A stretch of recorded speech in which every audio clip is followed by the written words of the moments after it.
Federal Reserve is projecting a comeback for the U.S. economy, but they're thinking that recovery will take time. So according to the Washington Post, the department's latest projection showed the unemployment rate is expected to fall to 4.5% this year as the country sees the quickest economic growth in over 4 decades. Interesting. So recently, Federal Reserve Chair Jerome Powell answered some questions about that expected timeline for the unemployment rate to bounce back. Let's take a listen. There are 10 million people, in the range of 10 million people, who need to get back to work. And it's going to take some time for that to happen.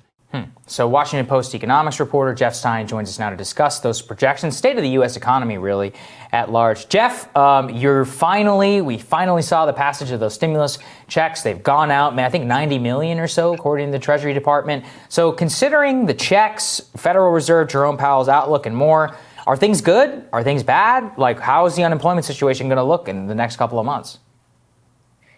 It's definitely the rosiest moment in over a year, more than a year since this all started. I think we're looking at turning a corner after such a dark winter where, obviously we not only knew where we didn't know where the economy was going, we didn't know where the virus was going, and vaccinations are really up. Obviously, the variants still pose some concern to the broader economy, but for now, the vaccines appear to be effective against them, and that's fueling this hope. In addition to the massive amounts of government stimulus that's been provided, $1,400 checks plus unemployment benefits plus state aid, all of it is fueling this expectation. Goldman Sachs is now predicting 8% growth at the end of this year, which would be the fastest in over 60 years. This is really the potential for a New Deal style boom. Obviously, we had tons of economic problems and financial insecurity before the pandemic as well. So getting back to that point for a lot of people won't be enough. It's important to keep that in mind. But if you're Joe Biden, you're feeling a lot better about this than you were in December. Yeah, I think if you're anybody, you're feeling a lot better about this than you were in December. Jeff, the stimulus check hit my mom's account. She says thank you for making that happen. Talk a little bit, though, about the impact of the relief bill. What do you think that ultimately we're going to see from that? What do you think the impacts will be on the economy? And also speak to the hole that we were in and the way that people have been hurt over the past year. One of the metrics that we've been tracking is labor force participation that had dropped quite a bit in the number of sort of permanent job losses that we've been tracking over the past year. So what is the size of the hole that needs to be dug out of? Yeah, so as Powell says in that clip, about 10 million people fell out of the, or are currently, lost their jobs. We saw about 20 million people lose their jobs when the pandemic hit in March. We came back pretty quickly over the summer and fall, but then there was sort of a massive stalling out, particularly over the winter, where, the unemployment rate did come down to 6.5%, which was a good sign. But then the rate of progress really stalled, and we had a better than expected February.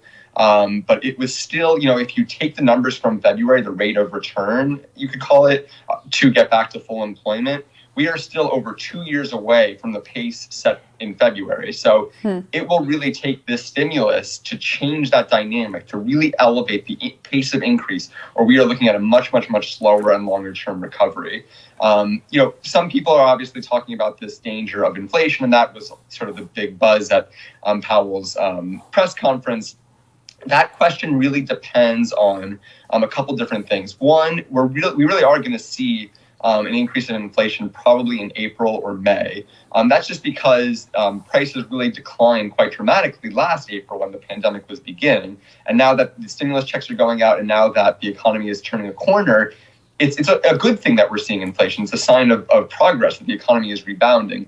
What Powell and others are going to be watching for is if that becomes a permanent or longer term situation where inflation becomes durable.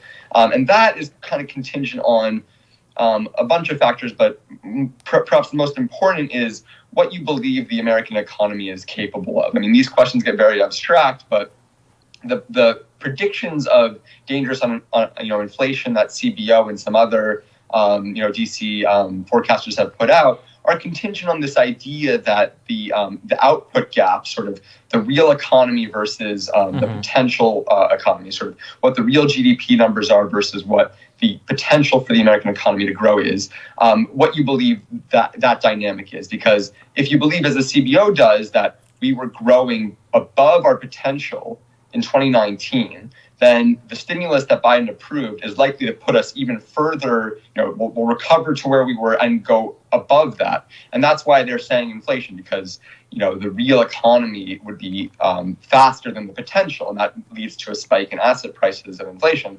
Mm-hmm. That dynamic is one that I think a lot of other economists are saying, hey, we actually were way below capacity before this pandemic, and we could actually have been growing a lot faster. You had all of these people who were still out of the labor market. You had growth at 2%, which is a far cry from the era in the 60s and 70s where we were growing regularly at 4 and 5 or 6%. So it gets into the numbers quickly, but there's actually like a bigger question about like what is America capable of that's fueling a lot of these sort of macroeconomic debates. Yeah, it's so interesting. I'm glad you laid it out that way, and it's more easier to understand. I guess the real thing is what it portends in terms of what policymakers are going to do about it. So Jerome Powell says we're not raising interest rates till 2023. I think a pretty good indication about where their mind is at. Why exactly is that? And what does the White House think? Do they think we need more economic stimulus? What are both sides of those agencies thinking? Well, Jerome Powell at the sort of Jackson Hole conference, I think maybe 2 years ago, changed the Fed's framework in a slight but really profound way. And what he said was basically, we are not touching interest rates until we get full employment or inflation becomes a persistent concern. And his job is really made easy by the fact that we're not at either of those points yet. And Powell was very explicit yesterday that he is not going to interpret a one-time increase in inflation that we're likely to see this spring as a sign of a robust recovery. I guarantee you CNBC and many of the market analysts are going to be freaking out once we get inflation in April. And Powell is sort of preemptively saying, like, I'm not going to be that concerned about that.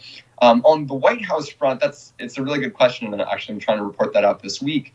There are some more conservative people in the White House who I think are skittish about the amount of spending authorized. But you look at the political consequences for just letting all of this spending expire without, you look ahead to this potential spending cliff that the White House has set up with the spending bill. All of these programs are set to expire at the end of the year.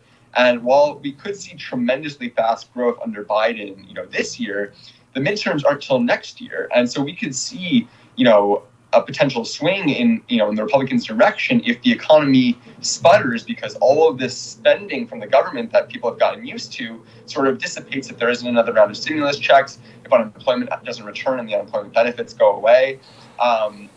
So right now they're in the process of potentially proposing a recovery jobs infrastructure package, and still very unclear what that looks like. We'll have to wait and see. Yeah, unclear what it looks like, and unclear what the future of the filibuster, if they're going to make any reforms there to make it possible for something like that ultimately to get through. Jeff, so great to have you. Thank you. Great to see you. Thanks, Jeff. Thank you, guys. Appreciate it. See you, man. Coming up, our colleague Reed Wilson discusses California Governor Gavin Newsom is planning to fight back against his 6th recall attempt. Rising continues.